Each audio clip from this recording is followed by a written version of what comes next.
אחר יום טלטלות ארוך, שרון התקשר והודיע, הלילה אני באה הביתה. הוא לא חזר באותו ערב, וגם לא בבוקר שאחרי. דרכו ארכה 7 חודשים תמימות.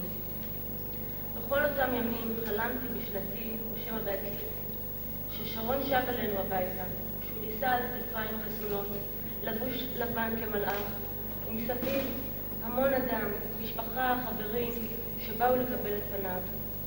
ואכן, עם בוא אביב, בערבו של חג החירות, שרון חזר הביתה. ניסה על כתפיהם של חבריו, לוחמי סיירת הנחל. המוני בית ישראל הגיעו, פשוטי עם, נכבדים ושרים, וכולם הובילו אותו למנוחת עולמים. ואני חשבתי שכשתחזור, אספר לך כמה נורא דאגנו, כמה היית חסר, וכמה חשוב היה לנו להביא אותך בחזרה הביתה. רציתי להראות לך את כל גזרי העיתון הרבים שאספנו וסידרנו בקלסרים עבי כרס. קיוויתי שתזכה לראות את העוגה הגדולה שנעשתה ליום הולדתך ואת סרטון הוידאו שערכנו לכבודך.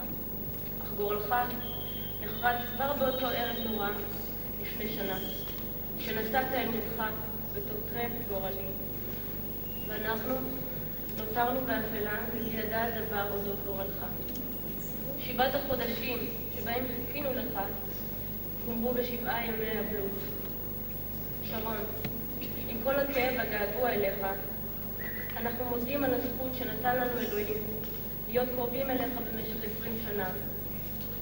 הייתה בך בגרות נפשית וחוסן פנימי שבטו לנוכח היותך בן הזכויות, הצעיר בבנים. וכל זה מלווה באמונה גדולה בצדקת דרכך באלוהים.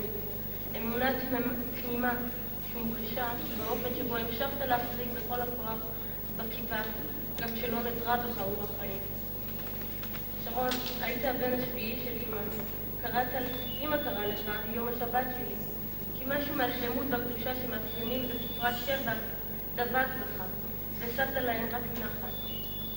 אולי כשם שאלוקים בחר את היום השביעי לקדשו, כך כאשר השם אלוקים ירד לגנו לכתוב פרח, נבחרת אתה, קורבן עולת תמיד, לאלוהיו אשר אהב.